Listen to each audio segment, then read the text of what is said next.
So in this video we are talking about the packing fraction. तो हमने पिछले video के अंदर 3D unit cell, 2D unit cell, types of unit cell के बारे में बात किया था, वेरियस डेफिनेशन देखी थी.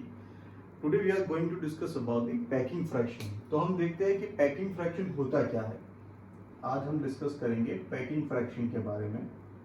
पैकिंग फ्रैक्शन होता क्या है सॉलिड स्टेट के अंदर. सो जो पैकिंग फ्रैक्शन होता है it represent the effectiveness of packing. So it represent the effectiveness of packing. Effectiveness of packing क्या मतलब हुआ उसका कि किसी यूनिट सेल के द्वारा कितनी जगह ऑक्यूपाई की जाएगी, that is called the packing fraction. यानी कि जैसे समझो कि हमारे पास एक स्पेस है, इस तरीके से समझो कि ये कमरा है या ये जगह है, इसके अंदर किसी एटम को मैं अरेंज करूं, है ना, इस तरीके अरेंज करता जाऊं, ये ऐसे अरेंज करता जाऊं, तो कितनी जगह को वो ऑक्यूपाई कर लेंगे. जितनी ज्यादा जगह को ऑक्यूपाई करेंगे उतना ही ज्यादा पैकिंग फ्रैक्शन बोला जाएगा. जितनी ही कम जगह को ऑक्यूपाई करेंगे उतना ही कम पैकिंग फ्रैक्शन बोला जाएगा. तो हमें आज पैकिंग फ्रैक्शन के बारे में देखना है. तो पैकिंग फ्रैक्शन क्या होता है कि कितनी जगह एटम के द्वारा एक यूनिट सेल के अंदर ऑक्यूपाई की जाती है, that is called a packing fraction. तो 2D यूनिट सेल के लिए और 3D यूनिट सेल के लिए पैकिंग फ्रैक्शन कैसे देखना है वो हम देखते हैं. तो सबसे पहले बात करते हैं वो 2D यूनिट सेल, है ना. अगर 2D यूनिट सेल है तो उसमें पैकिंग फ्रैक्शन कैसे देखा जाएगा. तो 2D यूनिट सेल के लिए पैकिंग फ्रैक्शन है, सो टू डायमेंशनल है इसलिए हम एरिया से दिखाएंगे. So area covered by all the atom in unit cell, all the atom in unit cell divide by area of unit cell, है ना. तो ये बताएगा हमें 2D के अंदर पैकिंग फ्रैक्शन कैसे निकालना है. वैसे ही अगर 3D के अंदर हमें पैकिंग फ्रैक्शन निकालना है 3D यूनिट सेल के लिए, so area will be replaced by the volume. so 3D के अंदर हम दिखाएंगे volume occupied by all the atom in unit cell, all the atom in unit cell divide by volume of unit cell, divide by volume of unit cell. तो इसमें आपको समझ में आ गया होगा कि पैकिंग फ्रैक्शन के निकालने के लिए हमें सबसे पहले क्या करना पड़ेगा. तो हमें यहाँ पे वॉल्यूम निकालना पड़ेगा एटम का और फिर वॉल्यूम निकालना पड़ेगा यूनिट सेल का, है ना. अब यहाँ पे क्या है ऑल द एटम, तो हम एक एटम का वॉल्यूम निकाल के फिर हम इफेक्टिव नंबर ऑफ एटम निकालेंगे. सो ये दो जो फॉर्मूला है हमें याद रखने हैं 2D यूनिट सेल के लिए और 3D यूनिट सेल के लिए. तो सबसे पहले हम पैकिंग फ्रैक्शन निकाल के देखते हैं 2D यूनिट सेल के अंदर.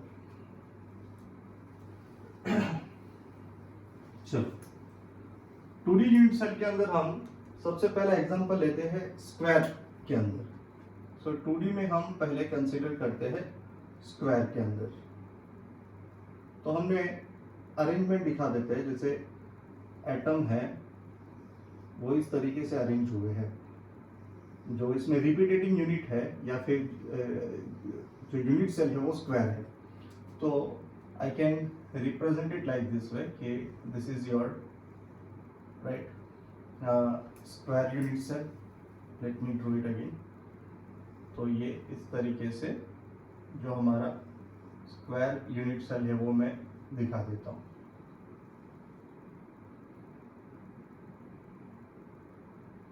चलिए अब हमें सबसे पहले हम देखते हैं कि इसके अंदर जो कोऑर्डिनेशन नंबर है वो क्या होगा. कोऑर्डिनेशन नंबर क्या होता है मैं पहले बता दूं. कोऑर्डिनेशन नंबर इज ना number of atom in contact with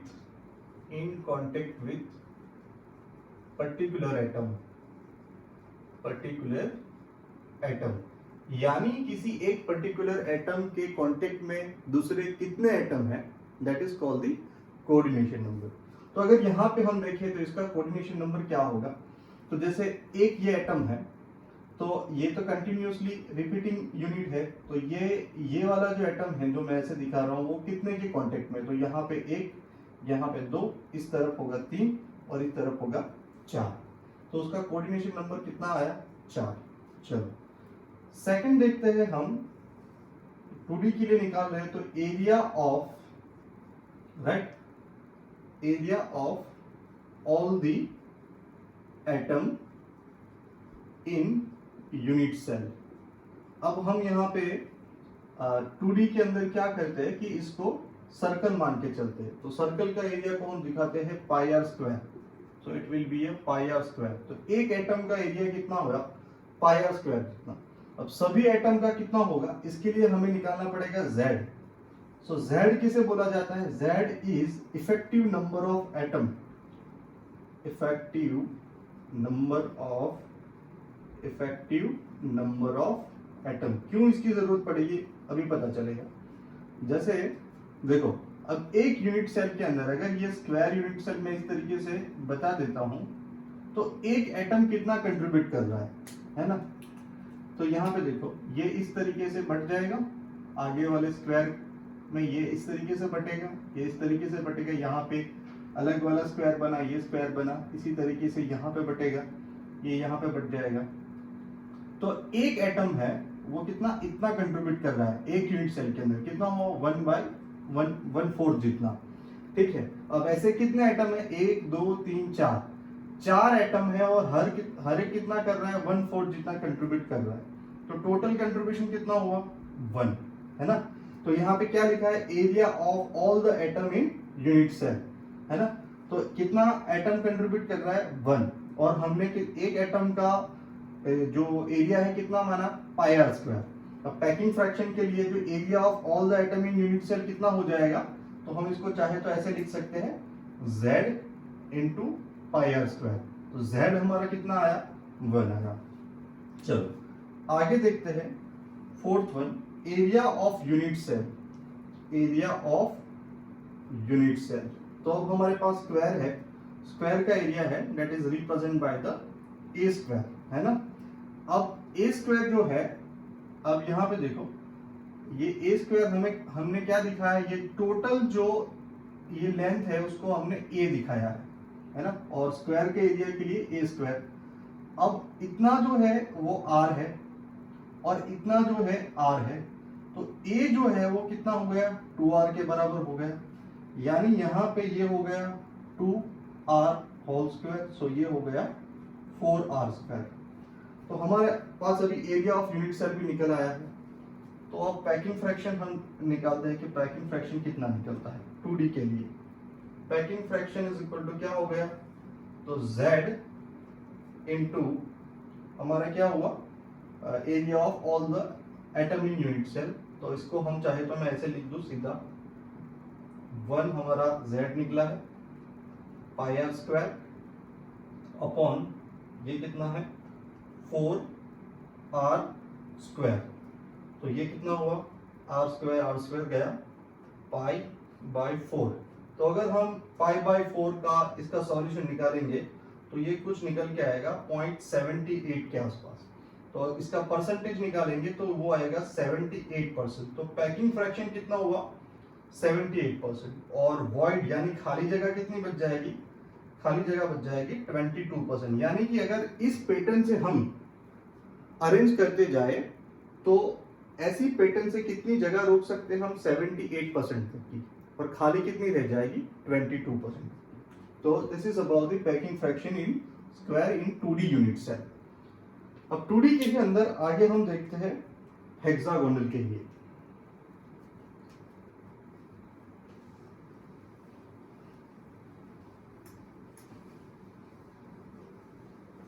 अब हेक्सागोनल के लिए हम देखते हैं कि किस तरीके से उसमें पैकिंग फ्रैक्शन हम निकाल सकते हैं।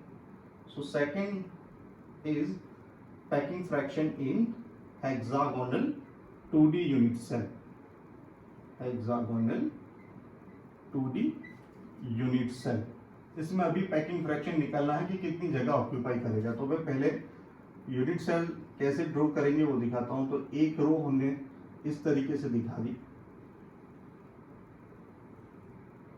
अब एक एटम छोड़ के दूसरी रो दिखाओ इस तरीके से।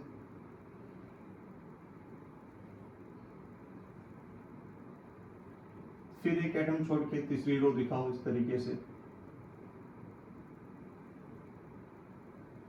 अब यहां पे देखते हैं कि देखो हेक्सागोनल कैसे बनता है। तो अगर मैं ये एटम और ये एटम को जोड़ दूं, ये एटम और ये एटम को जोड़ दूं और इसको इस तरीके से जोड़ दूं, तो ये हो जाता है हमारा हेक्सागोनल यूनिट सेल, जो कि वो थ्रू आउट दी क्रिस्टल के अंदर रिपीट होता रहता है।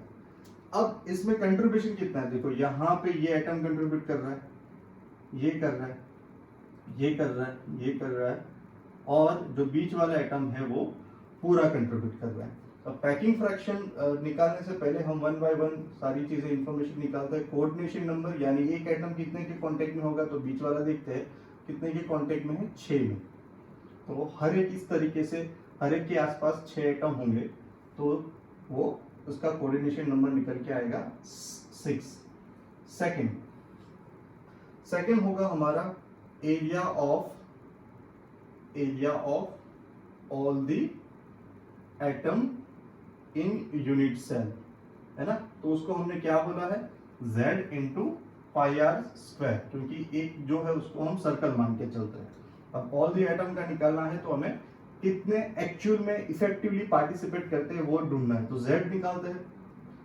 Z कितना होगा, Z यानी इफेक्टिव नंबर ऑफ एटम जो कि यूनिट सेल में पार्टिसिपेट करते हैं, effective number of atom Z।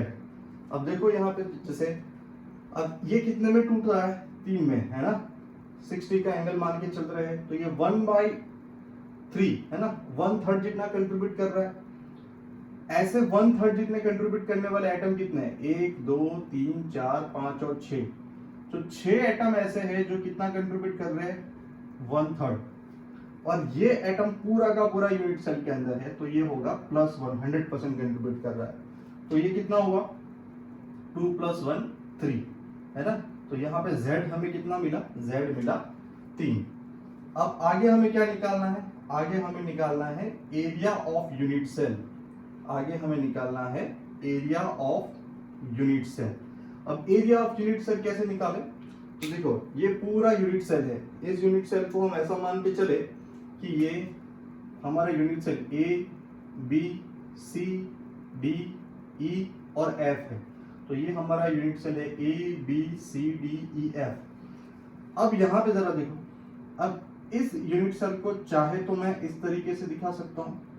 तो ये हो गया मेरा ट्राइंगल, ये हो गया मेरा ट्राइंगल OAB, ये हो गया मेरा ट्राइंगल OAB।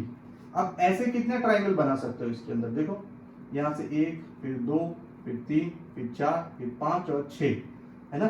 यानी ऐसे 6 OAB जैसे ट्राइंगल बन सकते हैं। यानी इसका एरिया निकालने के लिए 6 इंटू, है ना, एरिया ऑफ ट्राइंगल OAB करना पड़ेगा, 6 into area of triangle OAB। अब देखो इसका ट्राइंगल OAB का एरिया निकाल लेते हैं हम यहाँ से।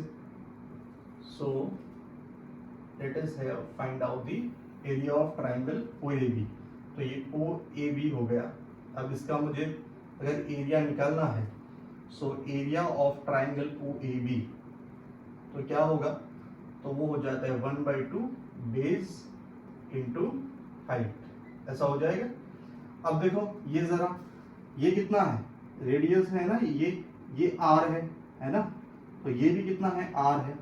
तो ये जो है ये टोटल यहां से लेके यहां तक ये कितना हो गया, ये हो गया 2R हो गया, ठीक है।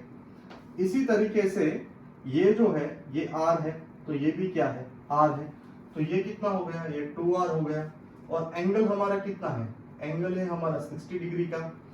हमारे पास बेस की वैल्यू तो है 2R, लेकिन हाइट यानी x की वैल्यू नहीं है। x की वैल्यू कैसे निकालें, तो पहले हम हाइट निकाल लेते हैं। तो यहाँ पे मैं जरा हाइट निकालता हूँ।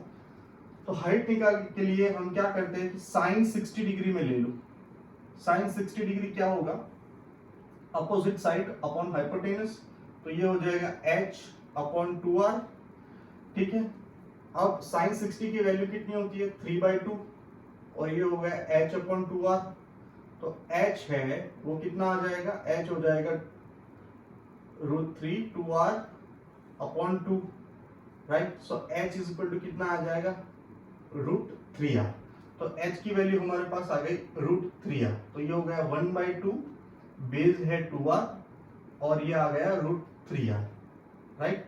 तो जो अब हमारे पास एरिया ऑफ OAB कितना आया √3r², कितना आ गया √3r²। ठीक है, अब ये तो एक ट्राइंगल का आया ना, ऐसे कितने 6, तो मैं इसको यहां पर रख देता हूं 6 × √3r²। ये हो गया हमारे पास एरिया ऑफ यूनिट सेल। अब क्या करते हैं, अब हम पैकिंग फ्रैक्शन निकालते हैं। तो पैकिंग फ्रैक्शन क्या होगा, packing fraction is equal to हमारा ये z × πr², z कितना निकाला है 3 πr² अपॉन वॉल्यूम कितना निकाला 6 × √3r²। ठीक है, सो ये 2, ये r कैंसल्ड आउट, सो ये हो गया पाई अपॉन √2 × √3। तो इसका अगर हम सॉल्यूशन निकालेंगे तो ये आएगा कुछ 0.91 और इसका परसेंटेज निकालेंगे तो ये आएगा 91%। तो ये इसका पैकिंग फ्रैक्शन कितना होगा 91%, वॉइड यानी खाली जगह कितनी बच जाएगी 9%, है ना। तो अगर हेक्सागोनल इस अरेंजमेंट हम दिखाए तो ऐसा करने पे हम 91 तक का जो पैकिंग फ्रैक्शन यानी उतनी जगह ऑक्यूपाई कर सकते हैं और जो 9% है उतना जो वॉइड बच जाता है। चलो अब हम आगे देखते हैं 3D के अंदर, 3D यूनिट सेल के अंदर हम कैसे पैकिंग फ्रैक्शन को निकाल सकते हैं।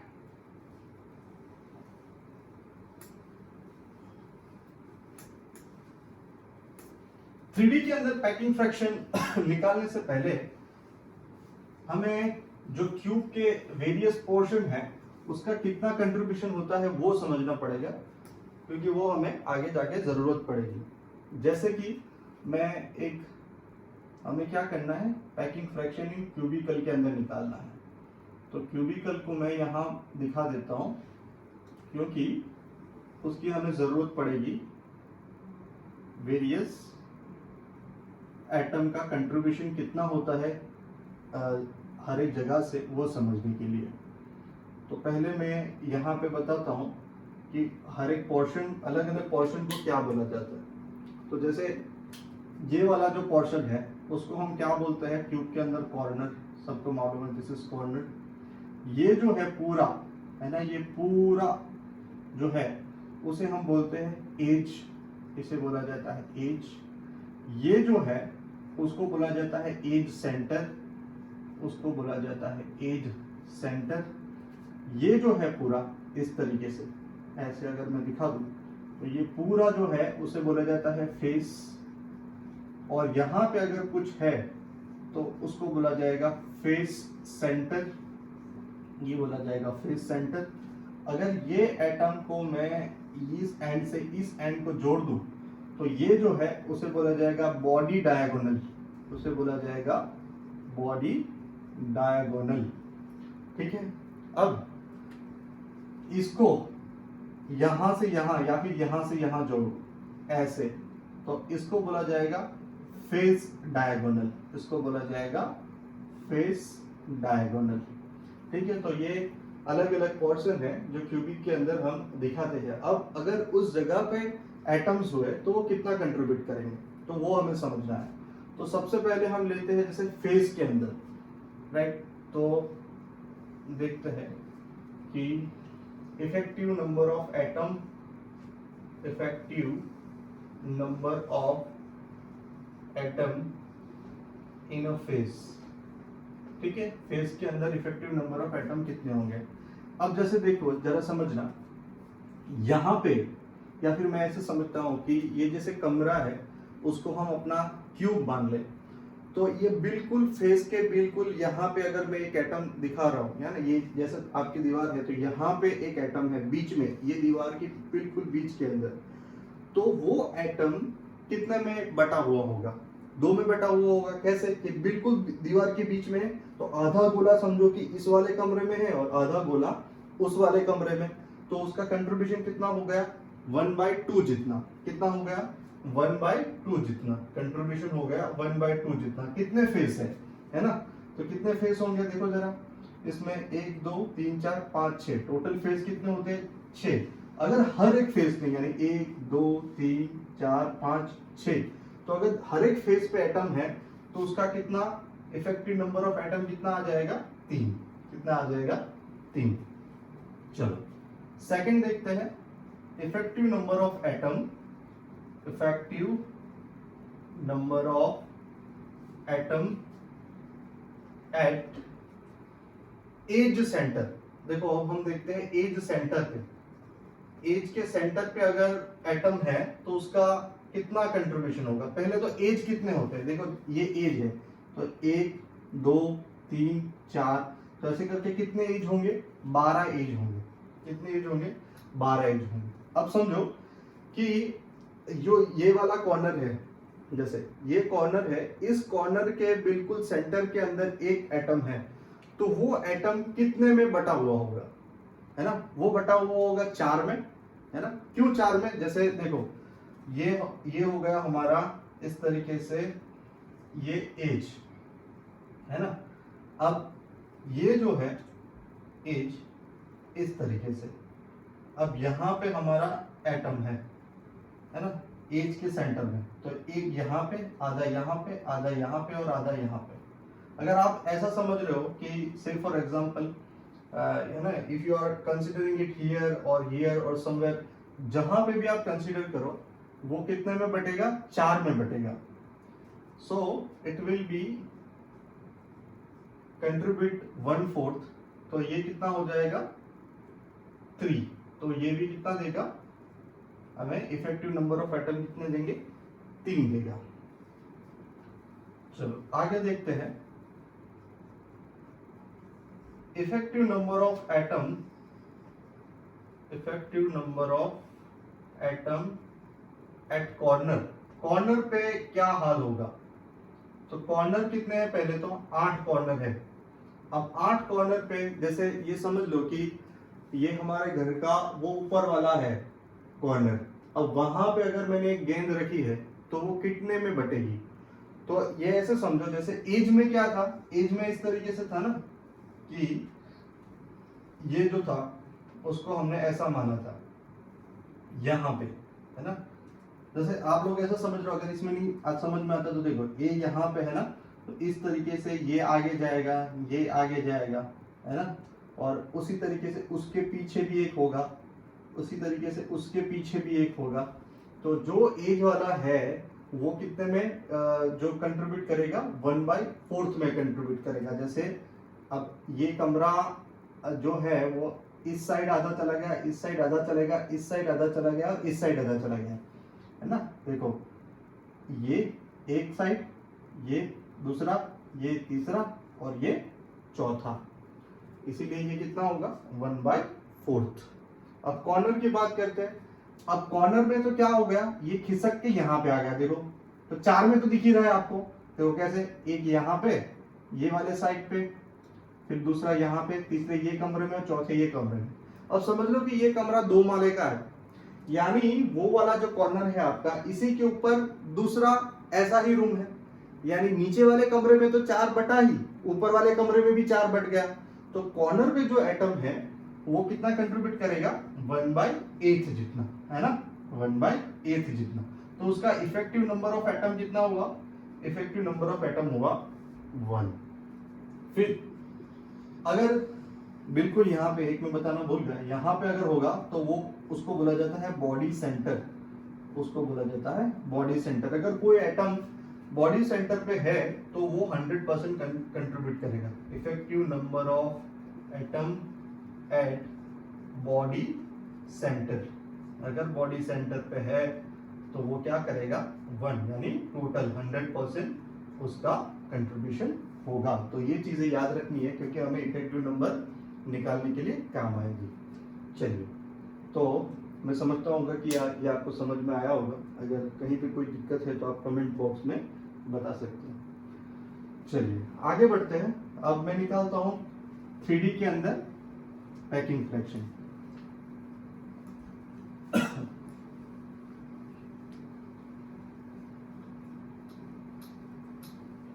तो 3D के अंदर पैकिंग फ्रैक्शन हम सबसे पहले प्रिमिटिव या सिंपल के अंदर लेते हैं। सो फर्स्ट हम केस ले लेते हैं प्रिमिटिव या सिंपल। प्रिमिटिव या सिंपल क्यूब के अंदर, सिंपल क्यूब के अंदर ले लेते हैं। तो मैं उसको यूनिट सेल को दिखा देता हूं इस तरीके से।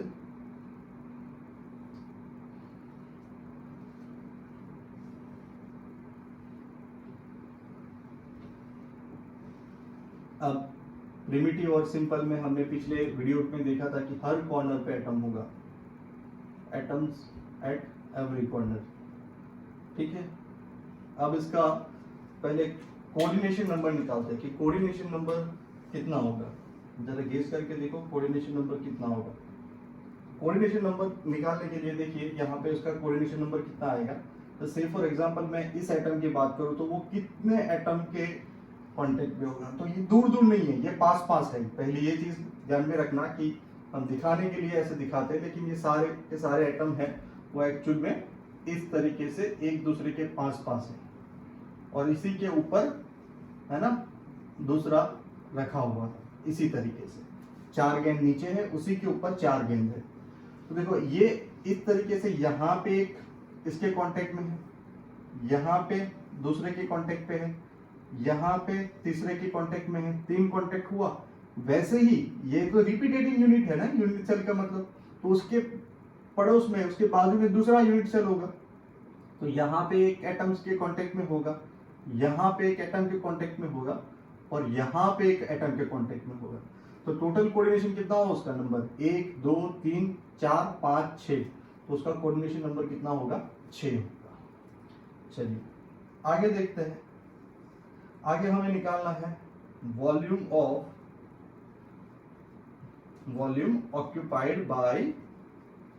occupied by all the atom in unit cell। तो उसको हम क्या करेंगे Z।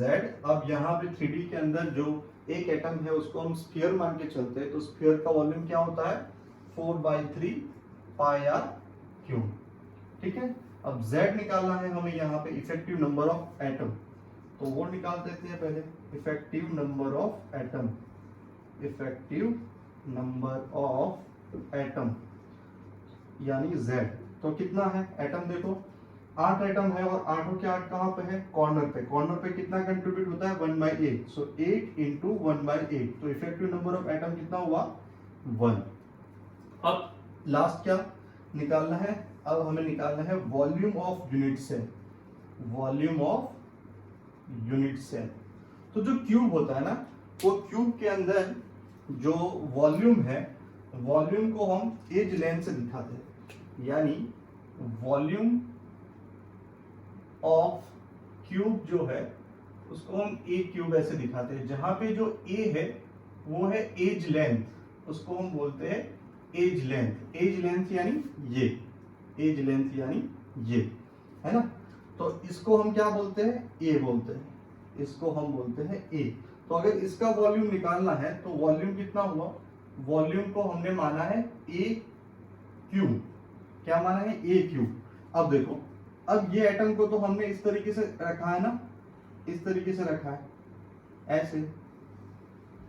और इस टोटल डिस्टेंस को हम क्या बोल रहे हैं एज लेंथ को, यानी इस एज लेंथ को ए बोल रहे हैं। अब इतना जो है वो कितना है आर, और इतना जो है वो कितना है आर, यानी ए बराबर क्या हो गया 2r है, यानी ए बराबर क्या हो गया 2r क्यूब। सो ये हो गया 8r क्यूब हो गया। तो ये निकल गया हमारा वॉल्यूम है ना। तो जब भी वॉल्यूम निकालना होगा हम ए निकालेंगे क्योंकि इसको हमने वॉल्यूम मान के चले हैं। अब हम निकालते हैं packing fraction. So packing fraction is equal to क्या हो गया हमारा Z into 4/3 pi r cube और upon volume of unit cell, volume of unit cell जो कि हमने निकाल लिया है 8R क्यूब। सो ये हो गया Z हमारा निकला था 4/3 into pi into r cube upon ये हो गया मेरा 8R क्यूब। तो ये गया यहां से। सो ये कितना बचा π/6, ये बचा π/6। तो ये π/6 का हम सॉल्यूशन निकालेंगे तो ये कुछ निकल के आएगा 0.52। तो उसका जो पैकिंग फ्रैक्शन परसेंटेज में होगा 52%। तो हमारा जो वॉइड कितना बचेगा, वॉइड बचेगा कुछ 48%। ठीक है।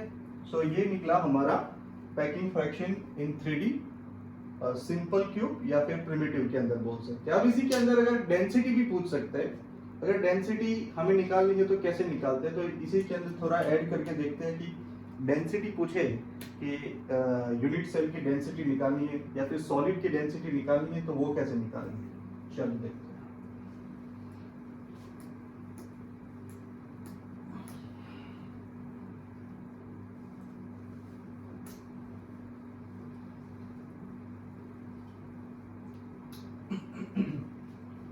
सो इसी के अंदर मैं ऐड करता हूं density in solid, density in solid. तो हमें ये देखना पड़ेगा कि डेंसिटी इन सॉलिड यानी उसका मतलब होता है डेंसिटी ऑफ यूनिट सेल। तो डेंसिटी तो क्या होती है ना, मास बाय वॉल्यूम। तो ये हो जाएगा mass of 1 unit cell divide by volume of unit cell divide by volume of 1 unit cell. अगर डेंसिटी पूछी है तो वॉल्यूम तो हम पैकिंग फ्रैक्शन के अंदर निकालेंगे और मास अगर दे दिया है ना तो मास निकाल लेंगे। मास निकालने के लिए हमें जैसे यूनिट सेल कोई पर्टिकुलर दिया होगा, जैसे कॉपर का दे दिया है या फिर सिल्वर का दे दिया है तो हमें एक एटम का मास पता हो जाएगा। जैसे से फॉर एग्जांपल आपको ऐसा बोला कि इस क्यूब के अंदर निकालना है ना। अब समझो कि ये जो है सिंपल क्यूब हमें दिया हुआ प्रिमिटिव या सिंपल और दिया है कॉपर का, तो आपको पता है ना कि इसके अंदर कितने इस तरीके से 8 कॉपर के एटम होंगे। सो इफेक्टिव कितना हो जाएगा 8 into 8 है ना, तो 1 हो जाएगा। तो कॉपर का सपोज आपको 163.2 ग्राम पर मोल उसका मोलिकुलर मास दे दिया, तो एक यूनिट सेल का कितना हो जाएगा 162 पॉइंट जो भी दिया होगा वो आपका 1 यूनिट सेल के लिए हो गया। चलिए अब यहां पे देखिए, अब जो है मास ऑफ 1 यूनिट सेल हमें दिया हुआ है। अब हमें यहाँ पे करना क्या है, हमें अगर इसका निकालना है तो डेंसिटी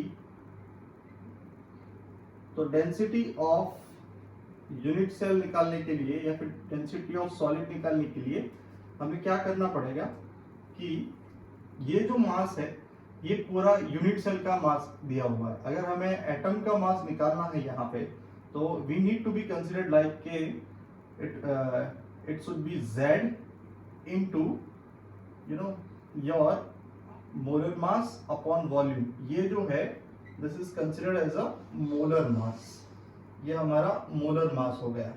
अब हमें सारे एटम का यानी यूनिट सेल का मास का मतलब क्या हुआ, सारे एटम का मास है ना। अब सारे एटम का मास का मतलब क्या हुआ कि effective number of atom into है ना मास ऑफ 1 एटम। देखो मास ऑफ यूनिट सेल का मतलब क्या हुआ, यूनिट सेल के अंदर Z निकाल दिया हमने, कितने एटम कंट्रीब्यूट कर रहे हैं। अगर 5 एटम कंट्रीब्यूट, यहाँ पे 5 आता आंसर, तो 5 Z का नंबर क्या आ जाता 5। और हमें किसी एक एटम का क्या चाहिए, एटॉमिक मास। तो ये हमें एक एटम का एटॉमिक मास मिल जाता तो ये पूरा हमें यूनिट सेल का एटॉमिक मास मिल जाता। तो यहाँ पे हमें ये तो मोलर मास किसका दिखाता है, पूरा इसका दिखाता है। अभी हमें किसका चाहिए, एक एटम का चाहिए। तो दिस रिप्रेजेंट एम क्या करते हैं, M represent the mass of Na number of atom, Na यानी Avogadro number, Na number of atom. तो तो ये तो Na नंबर का हुआ, हमें तो किसी एक एटम का चाहिए, है ना। एक मोलर मास में तो 6.022 into 23 जितने क्या हुए एटम हुए, हमें तो एक का चाहिए। तो इसको हमें स्मॉल m को किससे बांटना पड़ेगा, हमें we need to be divided by a Avogadro number. तो इसको स्मॉल m को, तो ये जो नया कैपिटल M मिलेगा वो जो होगा वो क्या होगा, मास ऑफ वन एटम, वो हो जाएगा मास ऑफ वन एटम, है ना। तो अब जो है इस फॉर्मूला को हम कैसे लिख सकते हैं, ऊपर वाले फॉर्मूला को हम ऐसे दिखा सकते हैं, density of unit cell is equal to Z into capital M upon VNA, है ना, VNA, जहां पे Z क्या है, effective number of atom, M क्या है, मोलर मास ऑफ या atomic mass of one atom, Na क्या है, एवोगैड्रो नंबर, और V क्या है, V हमारा हो जाएगा वॉल्यूम। ठीक है, चलिए आगे बढ़ते हैं दूसरे 3D यूनिट सेल की तरफ।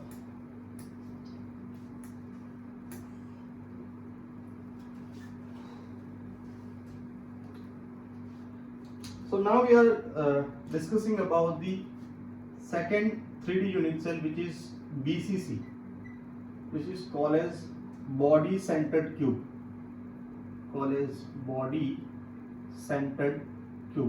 उसके बारे में हमने पिछले लेक्चर में डिस्कशन की है कि बॉडी सेंटर्ड क्यूब क्या होता है। तो बॉडी सेंटर्ड क्यूब को हम इस तरीके से दिखाते हैं, जहां पे हर एक कॉर्नर के ऊपर एटम होंगे और एक जो एटम होगा वो बॉडी के सेंटर में होगा, बिल्कुल बीच में।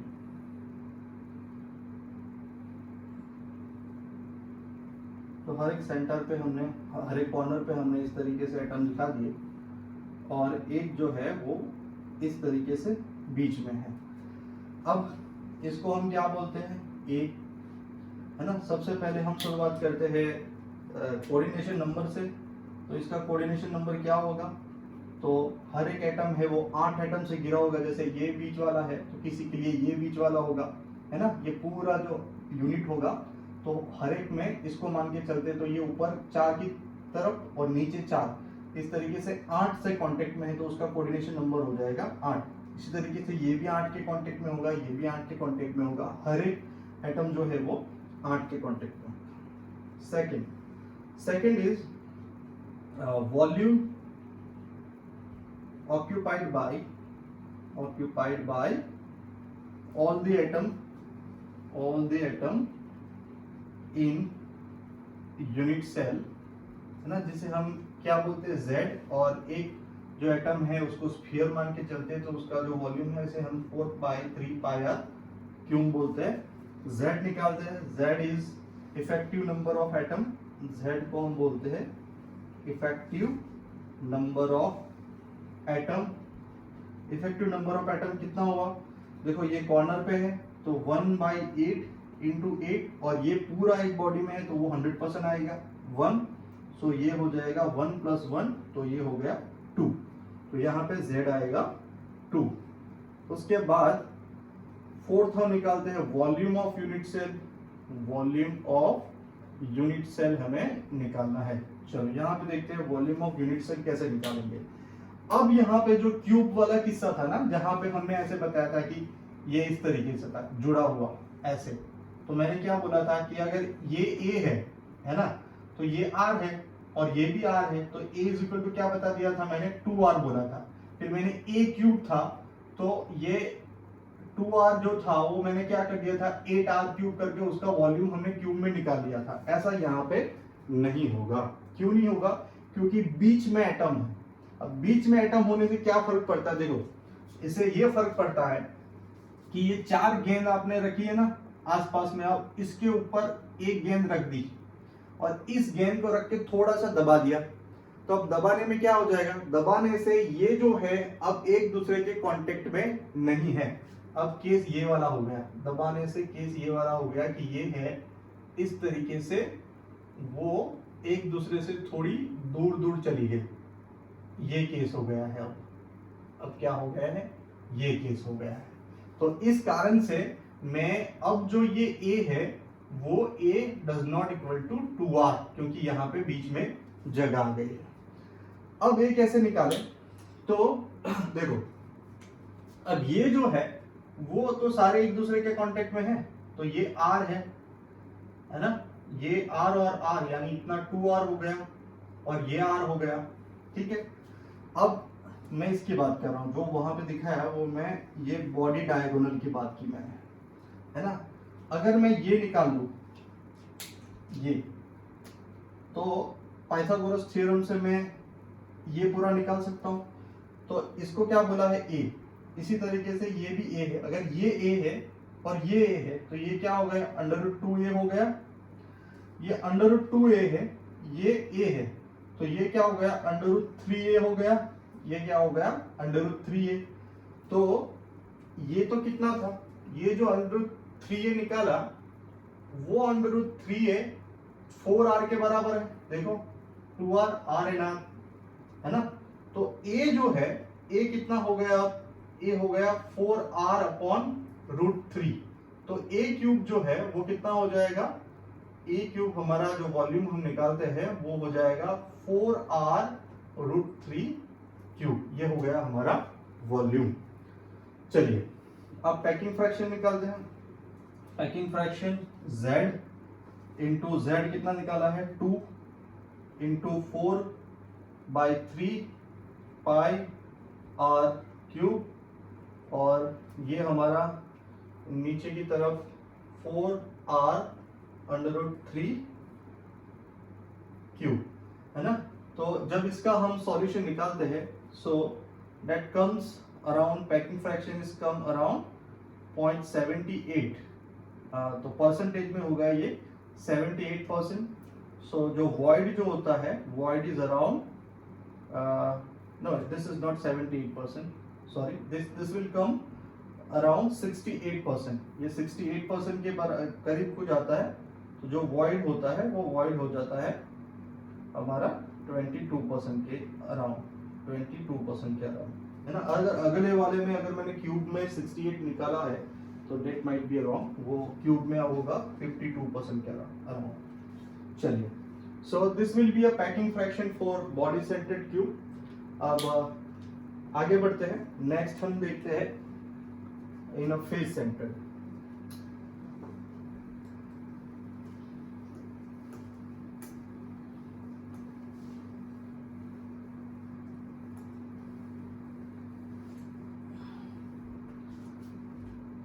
See, third one is packing fraction in FCC। FCC को ही कभी कभी CCP बोलते हैं। CCP का मतलब होता है cubic close packing, cubic close packing, है ना। क्योंकि 3D के अंदर सबसे ज्यादा जो क्लोज पैकिंग, सबसे ज्यादा पैकिंग फ्रैक्शन है वो FCC के अंदर होता है। FCC का मतलब क्या हो गया? Face centred cube, face centred cube. अब फेस सेंटर्ड क्यूब का क्या मतलब हुआ कि जो एटम है वो सारे कॉर्नर पे है, सारे कॉर्नर के होने के साथ साथ सारे फेस के ऊपर भी है। तो मैं उसे सारे कॉर्नर पे दिखा देता हूं, और सारे कॉर्नर के साथ साथ वो सारे फेस पे भी है। तो इस तरीके से हर एक फेस पे भी एटम है, 6 फेस पे, इस तरीके से, ठीक है। अब सबसे पहला हम निकालेंगे कोऑर्डिनेशन नंबर। तो कोऑर्डिनेशन नंबर के लिए मैं इस एटम को अगर गिनूं तो ये एटम, नीचे वाले जो 4 एटम है ना, ये इस तरीके से नीचे वाले 4 एटम उसके भी कांटेक्ट में होंगे और ऊपर वाले 4 के भी कांटेक्ट में होंगे, और वापस से क्या आएगा? ये ऊपर, ये वापस से ये 4 इस तरीके से आएंगे, ऐसे ऐसे। तो ये कितने के कांटेक्ट में हुआ? 4, और ये 4 8, और ये 4 12। तो इसी तरीके से हर एटम 12 एटम के कांटेक्ट में होगा, तो उसका कोऑर्डिनेशन नंबर हो जाएगा 12। Second, volume occupied bye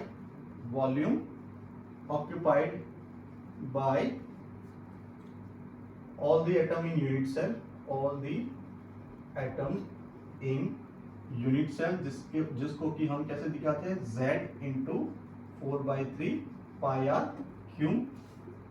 Z को कैसे निकालेंगे, Z को हम बोलते हैं effective number of atom, effective number of atom Z। तो Z निकालते हैं, कितना होगा, 8 जो है कॉर्नर पे, यानी 8 इंटू 1/8 प्लस फेज वाले कितना कंट्रीब्यूट करते हैं, 1/2, और ऐसे कितने हैं फेज के ऊपर, 6 फेज है, सो ये हो जाएंगे कितने हैं, 6 इंटू 1/2, सो ये हो जाएगा 3, 1 प्लस 3, सो टोटल कितना हो जाएगा Z4। चलो आगे अब निकालना है हमें volume of unit cell, volume of unit cell. अब कैसे निकालेंगे, अब यहाँ पे भी बीच में एक एटम है, तो इसको कैसे देखें हम, इसको हम ऐसे देखते हैं, एक फेज को ले लेते हैं, जैसे हमने इस फेज को ले लिया, तो यहाँ एक एटम है ना, यहाँ एटम है, यहाँ एटम है, यहाँ एटम है, और ये। अब इसमें ऐसा है कि ये जो एटम है वो आपस से एक दूसरे के कांटेक्ट में नहीं है, लेकिन ये इसके साथ कांटेक्ट में, थोड़ा मैं ठीक से बना देता हूं, है ना, ये ऐसे ऐसे आपस में एक दूसरे के कांटेक्ट में नहीं है, लेकिन इसके साथ कांटेक्ट में है ना। तो ये जो है ये R हो गया, है ना, इसी तरीके से ये जो है वो इतना कितना हो गया 2R, और ये हो गया R के बराबर। अब अगर मैं इसे A मानूं, इसे A मानूं, है ना, तो ये जो है ये इतना, है ना, अगर मैंने इसमें इसको ऐसे दिखा दूं, इसको मैंने A माना है, इसको A माना है, तो ये कितना हो जाएगा, √2A हो जाएगा। सो √2A इज इक्वल टू क्या हो जाएगा, 4R। √2A is equal to हो गया 4R, क्योंकि इसकी लेंथ हमने 4R मान के चली है। तो A क्या हो गया, A हो गया 4R अपॉन √2, 4R अपॉन √2, तो ये हो गया हमारा A मिल गया। सो हमारा जो वॉल्यूम हो जाएगा इसका Q। So packing fraction is equal to, अब क्या हो जाएगा, Z इंटू, Z हमारा कितना है 4 into 4/3 pi r cube upon हमारा जो वॉल्यूम है वो कितना निकल के आया, 4R अपॉन √2 Q। इसको चाहे तो हम 2 इंटू √2 R क्यूब भी लिख सकते हैं। इसका सॉल्यूशन निकालेंगे तो पैकिंग फ्रैक्शन है वो कुछ 0.74 आएगा, जिसको परसेंटेज में 74% बोलेंगे, और जो 26% है वो क्या हो जाएगा, वॉइड हो जाएगा। So this is all about the 3D unit cell.